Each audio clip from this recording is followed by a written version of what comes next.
Howdy, Desert Boy here, and I've got something to share with you today that I think a lot of times we go and we look at firearms, especially handguns, and we see them in the case, and maybe we handle them or we look at them a couple of times, maybe we go back again because we haven't made up our mind.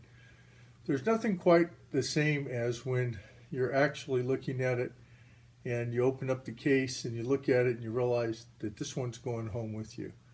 And that's kind of the way I was today. I don't think I really had, kind of all settled in with me until I was actually getting ready to take it home, that this was the one I'd finally chosen and I was going with. And so let's see what it is today, and we'll go from there. Let's take a little peek behind me. Let's see what's here on the workbench. I don't think you can really see it at this point. But this here, I don't know if you can read it. This says Smith & Wesson Performance Center. And that's what we're going to be looking at today. I'm pretty excited about that myself. So let's take a look. Howdy, Desert Boy here. So let's take a look and see what we got here. Look at that. I think it says Smith & Wesson Performance Center. Let's see what's inside. I'll take a little peek here. We open this up. One thing I thought that was interesting when I went to get this was how big of a case it had for a smaller gun. It just seemed much larger. Wait a minute, I don't think it's quite that small. It does say Smith & Wesson here, 1852. Where'd it go? Well, oh yeah, that's right. Well, I do think it's a little bit big to be a pocket gun. However, we do have a new Smith & Wesson here. This one happens to be a 686 Plus Performance Center, 2.5-inch barrel, 357 mag. I think you can see it says that. And it says 7X. So as it's a plus, it's a 7-shot. So let's go ahead, we'll check it safe. You can see here, we have no rounds in it. It's empty. Nice looking. Close it back up here. Take another look at it there. It's got a chromed trigger, if I remember right. Chromed hammer area here. It does have wood grips. Take a look so you can see the back strap area. There's the other side. On this side it does say Performance Center. Some people may or may not like that. You can see the barrels, I believe, crowned to some degree there. Of course, it's a 2-piece barrel because it's a newer Smith & Wesson. And if we look at the sights, right, we can see it has the red ramp sight with a white outline, and it is adjustable in the rear for windage and elevation. And of course it has a lock, which of course there's also another lock in there besides that one, but many people don't care for that.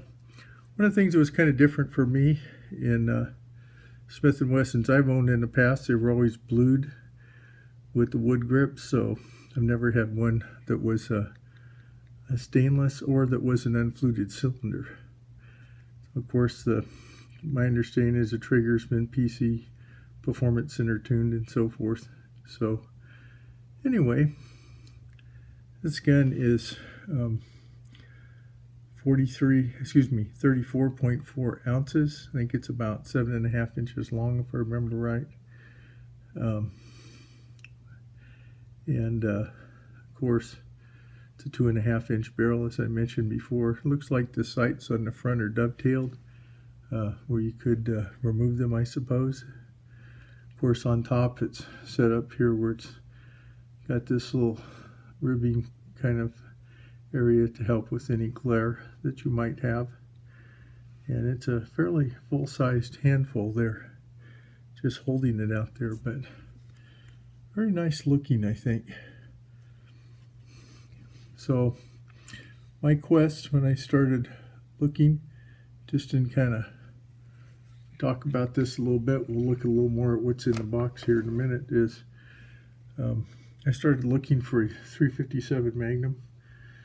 Of course, I already have one in LCR, and I have other 357 Magnum weapons, but I was looking for one that was particularly one that was more modern, that was robust, that I could shoot plenty of modern 357 ammo in.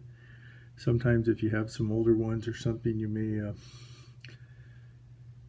not want to, kind of work them too hard nowadays. But anyway, I have my reservations maybe about the key lock. I looked at different weapons. I started out looking at Smith & Wessons. My intention was to get a 686 Deluxe with a 3-inch barrel. Those kept disappearing faster than I could pick them up. Thought about going with the L comp or something like that, which I may, afterwards I may be like, wow, maybe I still ought to get one of those.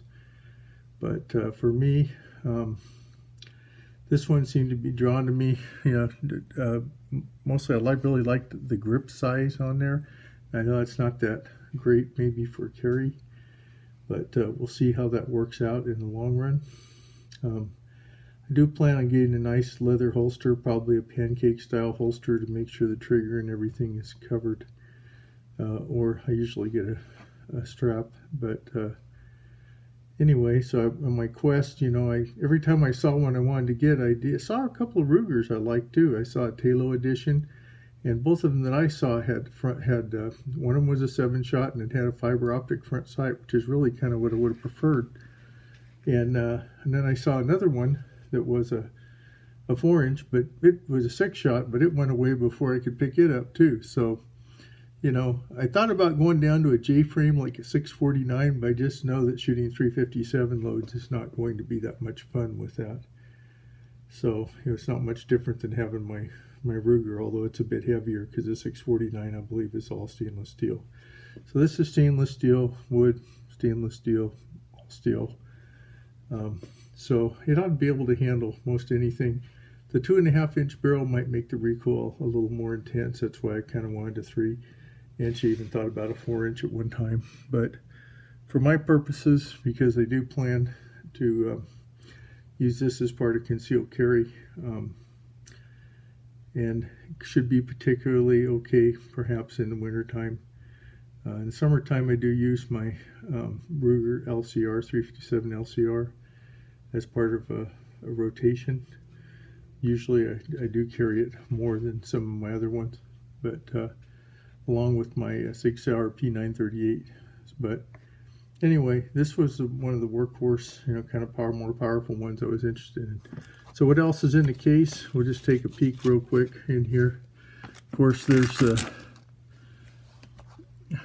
ubiquitous key that everybody loves. And then because this is a performance center, it does have